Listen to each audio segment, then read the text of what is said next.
Hey guys, it's Corn here from the War Dogs with my fourth video. I recorded my third late last night, just before I went to bed. Now, since then, I nearly got 3 stars in a row, as you can see. That was my recording from last night, Death Lunatic. And so, yeah, I nearly got 3 stars, but didn't quite. But I nearly also hit Champions League again, so I had to drop cups, as you can see, again. So I forgot to record these 2 3 stars, but life goes on. I'm not going to talk about the replays today so much as I am going to talk about actually upgrading. I've now earned enough to upgrade my Barbarian King, and it's currently the Town Hall 11 boost season. Everything's 1 gem boost. So at this point, you want to have your heroes available as much as possible to earn as much as possible. Also, you don't really want to have major defences such as crossbows or infernos upgrading at this point, because you're going to have a lot of loot potentially if you're saving up for them. So there's going to be a lot of loot on offer for people coming for you. Also, if you were to say spend on walls, it keeps your loot level down, and it also increases your matchmaking score slower as well. But again, I'll get back into that one. That's a whole nother video. So what I've been doing, I don't normally buy gems. I've played the game for 3 years, and I've just recently bought some gems this Christmas because of this boost. It's too good to miss.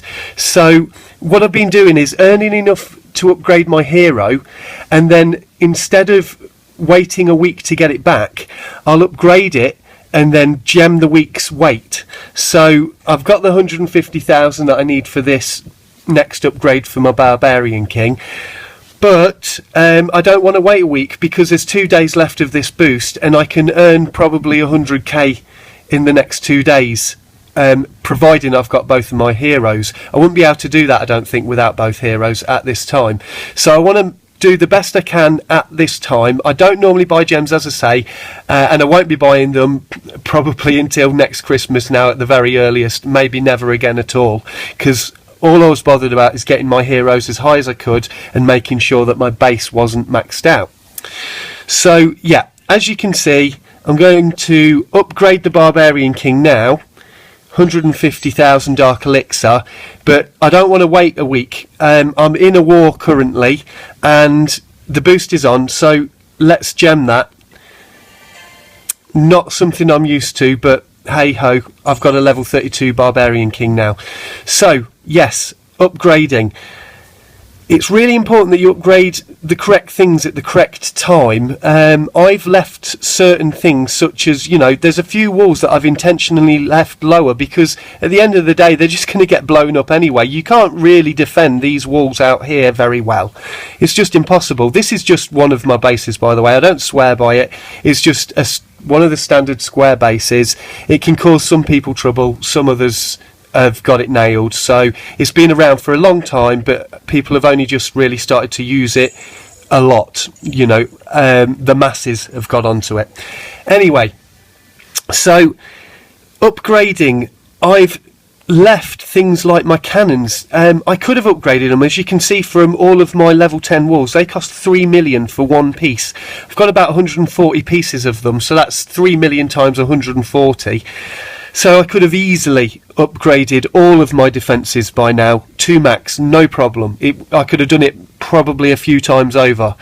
But I've specifically not upgraded them to max because once you've upgraded them to max, that's the maximum war weight that defensive building is going to provide to your cost to the clan. Or as I said before, matchmaking. So you want to upgrade things that are really good for you, such as archer towers. They are brilliant. I maxed archer towers out. They do more damage than a crossbow at max. They hit ground and air targets. They've got good range, and there's quite a few of them. It's well worth maxing out archer towers at every single level. Cannons, not so much, because they only hit ground troops. Don't get me wrong, if you've got no other choice then you upgrade them, but usually you've got plenty of other choices because there's a lot of walls to be done. Now, I only recently upgraded to max air defense. I've only got a couple of them. I didn't bother going full max air defense because of the way that my war base layout is.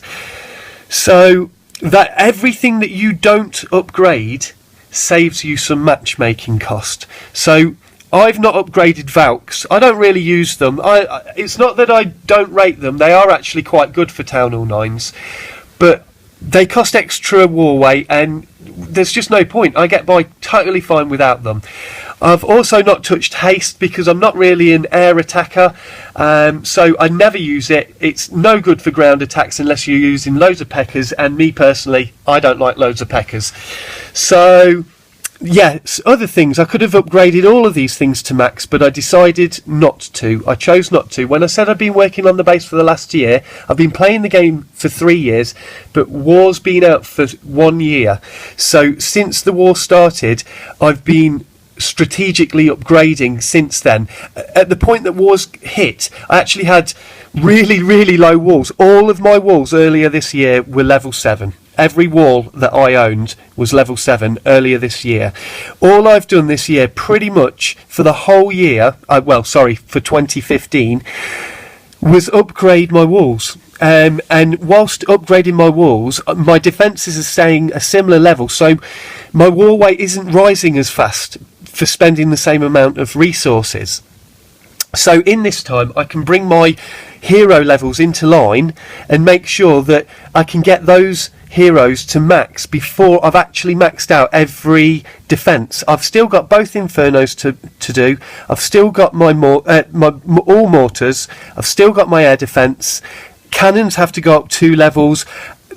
Bombs, for example, giant bombs, they'll raise your matchmaking. Anything raises your matchmaking, okay? Giant bombs, they're not going to kill a P.E.K.K.A, they're not going to kill a Golem, but even level 2 giant bombs kill maximum level wizards. That's all I was bothered about with the giant bombs. I'm not expecting much more from them, so that's why I didn't upgrade them.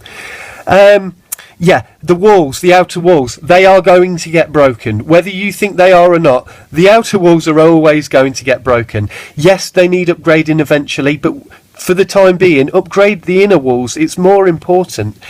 Okay, another thing about matchmaking is, if you were to, say, spend 8 million gold on wall upgrades, it will raise your matchmaking less than if you were to spend 8 million to upgrade a Inferno to level 3. So the point is, if you spend the same amount of gold or elixir, gold obviously on a defence, if you spend the same amount on walls, it will raise your matchmaking less than if you spend it on a defensive building. Okay, but all things raise your matchmaking. Everything raises your matchmaking. That means spells, that means heroes, that means even upgrading a barracks. Everything counts towards your matchmaking. Camps, they cost matchmaking. Little balloons, they cost matchmaking. Everything, everything in your lab, anything you upgrade, it all costs matchmaking. And that's why you don't want to just upgrade everything for the fun of it. There's certain things that you don't actually need later on in the game. Okay, so this is something that's really important to be able to get yourself a good war weight. I'll quickly show you that I'm not the maximum town hall in this war. It's not a great explanation here because we've only got a few of us in there that are my level. But my man here, Slayer, love him to bits, but my heroes are about 10 levels higher than his. And my base is... yeah, my walls are way higher. He hasn't really got any level 10 walls at this point, but he is working on it and he's getting there. He's on the regime and he's sorting his walls out, and he's tried not to upgrade any defences. So, and Slayer's a great guy and a great player. Slayer, I love you. You're a good man. Anyway, so yes, you can have higher heroes than the guy above you and below you on the war map on your team. You can have better heroes by far than them if you follow a strict upgrade regime. Don't upgrade unneeded things. It's a complete waste. Okay, so yeah, I'll probably mention this quite a lot in the future because war weight's pretty important. The heavier your war weight, the tougher your opponent. You want a low war weight with maximum troops, only the ones that you use in war, or obviously for your farming army as well, and you want maximum level heroes wherever possible. So yeah, I'm getting match made against guys that have got, let's see, I'm number 2 here. It's like, it's not really a fair matchup to say. They've got 4 Town Hall 10 11s, we've only got 3. But, you know, my opposite, he's got level 12 and 15 heroes. I mean, look at it.